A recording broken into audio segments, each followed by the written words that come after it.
Welcome viewers to GNB Moment.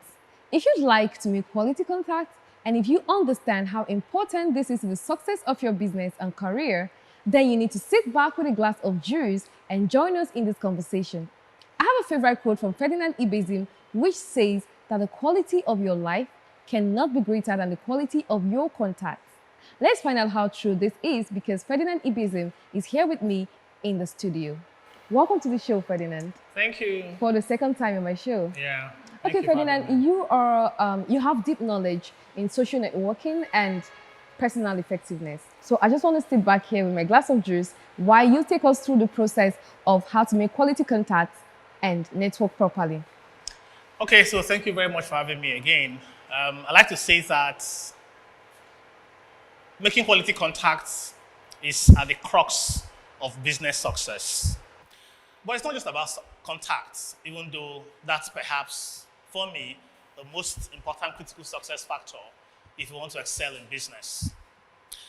Competence is a key important element for your success in business. As a matter of fact, in anything in life. And business competence speaks to what you ought to know, the skills you have to have, and of course your attitude. Also important for you to excel in business is your passion. And some people have spoken so glowingly about the place of passion in business. But you know what? Just as in competence, passion can't really take you very far because you're going to meet other people who are as competent and as passionate as you are, yet one person is going to excel more than the other person. Government policies are critical for your success in business. But of course, government policies affect everybody who is either an entrepreneur or a business person. Sure. So the key question is, what are the things, if you have competence and you have passion and government policies are there, what is that one thing that separates the successful entrepreneur from the mediocre entrepreneur? I dare say that one of the most important success factors is the quality of your contacts. And you don't make contacts without business and social networking. Perhaps the best way to explain the importance of contacts in your business is for you to understand what business and social networking is. So how do you define business and social networking? And how do you define making quality contacts? It's important for you to understand these definitions so that if you want to go out there and apply the things that I share with you to succeed as an entrepreneur, you want to use these my definitions as a benchmark for assessing yourself. So number one, making quality contacts is about getting known by the people who can help you succeed in your business, your career, and your life. And I'd like you to pay attention to what I just said now. I have not said that it's about knowing those that can help you succeed in your business. What did I say? It's about getting known by those who can help you achieve business success. As a matter of fact, if President Buhari walks into your shop or your office, I'm sure you will know him. But do you know why your business is struggling? It's because Buhari does not know you. If you meet Dangote in the aircraft, I'm sure you know it's Dangote. But do you know why he hasn't bought from you? Because he doesn't know you. So how many of the people that ought to know you for you to succeed in your business do know you is an important question every entrepreneur should ask. So for whatever you're selling, whether it be a product, a service, or an idea, you must ask yourself, who are those that ought to know what I have and the value of what I have can add to them do know me? Once enough people do know you and the value you can add to their life or their businesses, your business will not struggle. Second definition is that making quality contacts is about creating momentum towards business and career success. Some of you remember your physics definition of momentum. And what is that? Mass and velocity, where mass is number of people and velocity is quality of people. So it's about having the right number of people of the right quality that will cause speed and acceleration in your business. So again, I ask you, how many people do know you and what's the quality of the people that do know you. The challenge for you is to make sure that so many people know you and you know them, but more importantly, it's about the quality of the people. Now, when it comes to quality here, it's not just about status or class. It's about relevance of the people that ought to know you, to your business. So if I'm a speaker and the people that know me are not relevant to my speaking engagement, it's a wasted knowledge. So again, challenge for you is, how do you create momentum being mass and velocity, which is number of people and quality of people that would impact your business? Business and social networking is about meeting contacts or making contacts and turning those contacts into customers, then friends. Now pay attention to the sequence. It starts from making contacts, then you must convert those contacts, if you're a business person, into customers. Otherwise, it's wasted contacts. And then, of course, you must turn those customers into your friends. If not, there's no loyalty. So your responsibility again is, how do you make enough contacts? And how do you convert most of those contacts into customers? When they become your customers, how do you turn them into your friends so you can create loyalty? So that even when your business or your product or service fails them, they will still come back to you because of loyalty created by friendship. Okay, so if I'm going to ask you the same question, would like you to tell us how to make enough contacts, then turn them to customers. Okay, so let's start from the first leg of the question, which is, how do you make Enough contacts? contacts, yeah. It starts from making yourself available in the environment where the people that ought to know you would know you. So, from your neighborhood, how many of the people in your neighborhood do know you and what you do? Okay. Number two, your worship environment. So you can't be going to a church or a mosque where you have up to 5,000 worshippers and then nobody knows you there, they don't know what you sell. You can't be a fashion designer and then you don't belong to any association. You don't belong to Rotary, you don't belong to ISEC. So if nobody knows you, how would you get the customers? You just open a shop there and you sit there. So it starts from making yourself available in the environment where people would know you and then ask you, what do you do? Okay, when you now make those contacts, you must remember that you're an entrepreneur, a business person. So your ultimate objective is to add value. And you can't add value to people unless they become your customers. So if I have information I want to share, I must, first of all, make myself available in the environment where people will know I have information. But if they're going to pay for that information, then I must speak to them and sell value to them that will make me customers, that will make me their customer. So I must show them the benefits of my product or service. What value would they derive if they pay me? I shouldn't beg them. I should create the impression that they're the ones that will lose if they don't come to me. Okay, so when they now buy from me on the strength of the value that I communicate, then I must turn them not just to be my customers, I must make them my friends. So in addition to the service I render to them, I must speak to their hearts. You know what I usually tell people? You must win the mind share if you want to grow your market share. So I must make you like me in addition to liking my service. So that even if on rare occasions when my service fails you or my product fails you, your likeness for me can make you accept my apology. So that's the sequence. Make yourself available where contacts will be made. Convert the contacts into customers by showing what value your service or your product adds to their life or their situation. And then when they start buying from you, move it from the head to the heart where relationships are built. But then you must not compromise the professional relationship because I've become your friend. Have I answered your question? All right. Okay, Thank you. thank you. This is very, very insightful. Okay, you know, people usually think that for you to network, that you need to move out from one place to other and meet people, talk to them, and is it same for you? And I also like to ask you again, how can you start a conversation to network properly? Okay, so the first thing I need to say in answer to your first leg of your question is that man was created to be a social being. In the good book, the Bible, God himself said, it is not good for a man to be alone. He said, woe unto him that is alone, for when he falls, there'll be nobody to bring him up. Yes. So when somebody says to me, I'm an introvert, I say to you, woe unto you. When somebody says, I like minding my business, I say to you, you are cursed. Because the God himself, who is omnipotent, said, woe unto him that is alone. So you must go out there to make yourself no longer alone. It's not just about marriage when you hear, woe unto him that is alone. It's not about marriage. It's not good for a man to be alone. It's just about marriage. It's about the fact that man was created to make impact. And the level of impact that you make is a function of the number of people that know the impact you can make.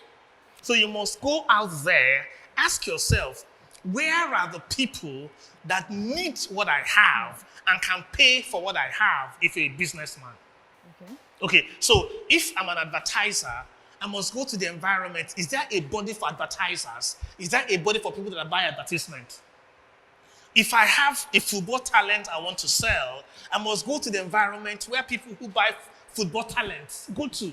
So I must be deliberate in the places I go to, where I would meet the people that will find value in what I have.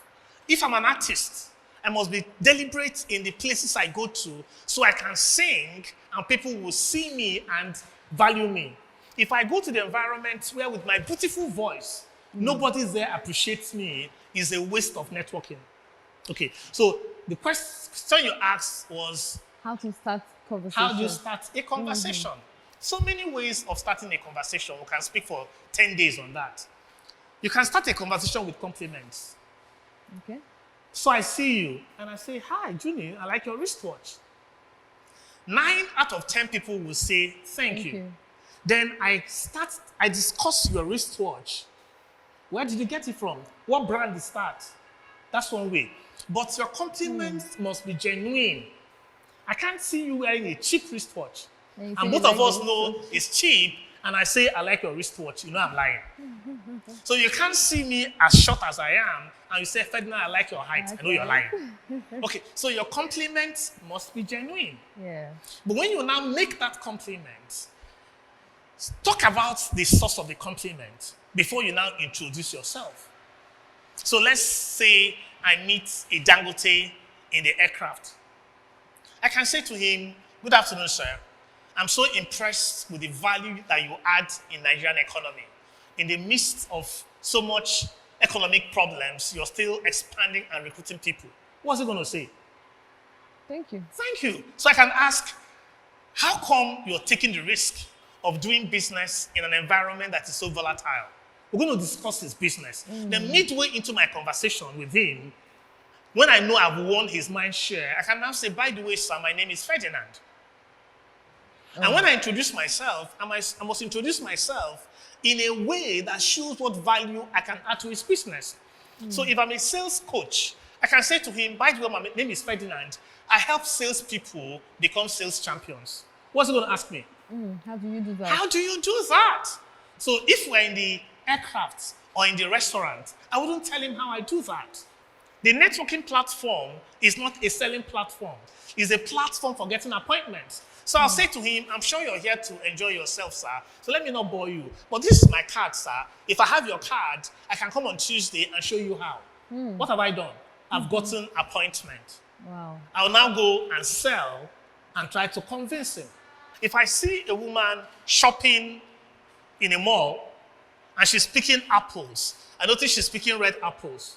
I can start the conversation by asking her, hey, good afternoon, madam. I notice you're picking red apples. Why not the green ones? And she will tell me how that the red ones are better. And that she loves the red. And then we'll discuss apples. Midway into the conversation, I'll say, my name is.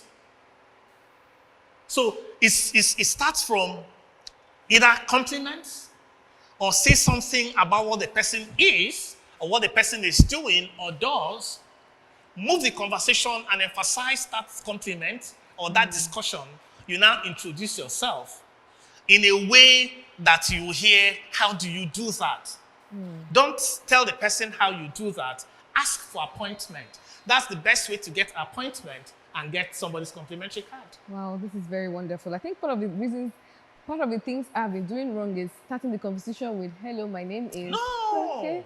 Your name is not the way to start a conversation in networking. Okay. Your name should come as a by the way. By the way, wow, wow, wow. Thank you very much. I always love having this discussion with you because it's always very insightful. Thank you. I hope you're enjoying this, but let's just go on a very quick break and we'll be back. Stay with us.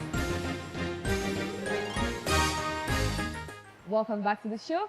We're still discussing on quality contacts and connections. Okay, Ferdinand, please, can you tell us how to join associations for networking success? Okay, that's a very important question because part of the major ways of making quality contacts and connections is by joining associations. So how do you join associations for networking success? The first step is to go to where your prospects are. And then who is a prospect? A prospect is somebody who needs what you have and has what you need. So if you want to join an association, you must follow the simple principle that you can't fly with the eagles if you're scratching with the turkeys.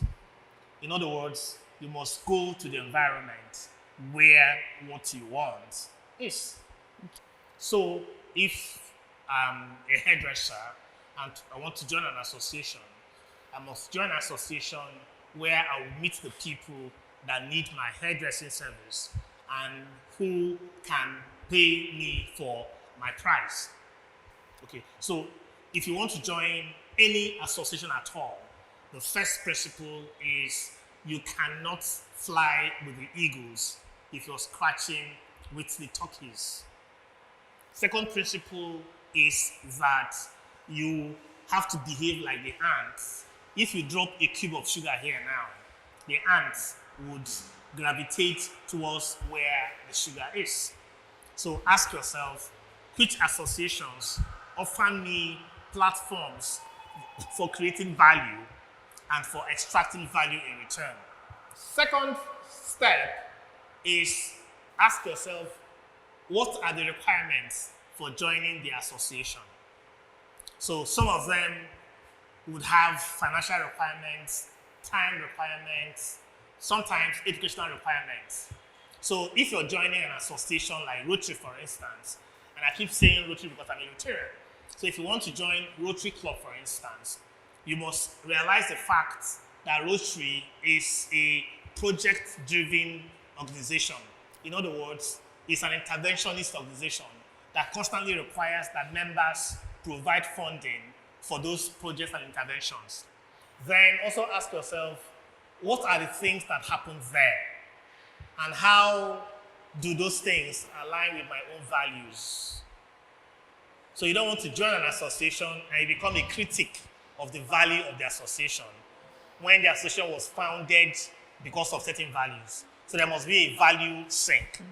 When you now join, it's important that you don't just join, but that you are active. Now, being active means attending meetings. It means making quality contributions. It also means contesting elections. Now, remember that the purpose of joining associations for networking is so that people will know you. Don't forget that. So, how do you get known if you join an association and you're not known? Now, jokingly, I always tell people that when you join, contest elections. If you lose, cause trouble. So people will know you by force. Now, that's just by the way. Okay. But the principle is that you must make sure that you're known. But there's a difference between being known and being notorious. Okay, so you must be known for the quality of the contributions that you make, the quality of the impact that you make, and the quality of the value that you add. Now, when you also join, you must ask yourself, where does power sit in this association? Every association has power blocks, whether it is obvious or not. Now, the principle is that don't go and become a stubborn member, or the right word is, don't go and become an antagonistic member of a clique, and you now become alienated to non-members of that clique. So when you join an association, the intent, the objective is not to go and become a member of a clique. The intent is for you to be known so it can help you in your business as an entrepreneur. Never forget the objective at the back of joining an association. Now, the final thing I want to leave you with in joining associations is that when you join an association, you must give first. Give of your time. Give of your emotion. Give of your resources. If you haven't sown, you don't deserve to reap. Let people in the association be the one asking you, what do you do? And they're asking you, what do you do, on the strength of the impact you have made in your communication, in your contribution, in your time, and in your resources. Don't just join with the intent to extract value if you haven't deposited value. So that's very important. Most people who join associations for selfish reasons, they've heard join associations to make contacts. And once they join, they want to go and extract value without sowing value first. Hardly ever benefit from making quality contacts. There is just so much to talk about on this topic, but let's just leave it here. Well, finally, on a final note, do you think one can actually start up a career as a professional networker? Oh, yes. Again, that depends on what you mean by professional networker. You know, there are so many people who misunderstand that concept. Now, from my own perspective, networking is about making contacts to be able to add value and extract value in return. Okay. But some people see networking, you know, from the angle of network marketing. Inferring, yeah. Okay, in other words, so if I make this contact, I will sell something to that person and get that person to sell. Now, I have nothing against that. But even at that, the more contacts that you have, the better for you if you're a network marketer. Because people who struggle with network marketing are people who don't have enough contacts. Exactly. So if what we're selling is this lovely glass of juice, if I have 1,000 people and I introduce this glass of juice to them and show them both the health benefits and the business angle of networking, if 100 buy from me out of the 1,000, then my chances of growing in that networking ladder is enhanced. So the more contact that I have, the more prospects that I have, the better for me. And that is how it is in life. The quality of your life cannot be greater than the number and quality of your contacts. Yeah, I think that's my favorite quote. Thank you very much, Ferdinand. This is very, very inspiring. But just for the viewers out there who don't really know who Ferdinand Ibezim is, can you tell us who Ferdinand Ibezim is and what makes you tick? Okay, I think what I want to say most about myself is my book. So I don't just talk making quality contacts and connections. I have almost 300-page book. It's a bestseller across the world. So I'm the author of this book. And what I do is to help people improve on their personal effectiveness, improve on their leadership capabilities, but more importantly, make quality contacts that will help them in their businesses and in their life. So you can go to ferdinandibezim.com. That's my website. I can read up everything you want to know about me. But I dare say this. If you're an entrepreneur or you are an employee, whatever you are in life, this should be your companion. Thank you. Okay, thank you very much for coming on the show. It's most very, very educating moment with Ferdinand Ibezim on the GNB Moment. So right now, this is going to be the end for this episode. Until we'll come back your way next week, make sure you keep watching GNB Moment. But before we leave, let's get to the second segment of this show, Off Business Directory. Thank you.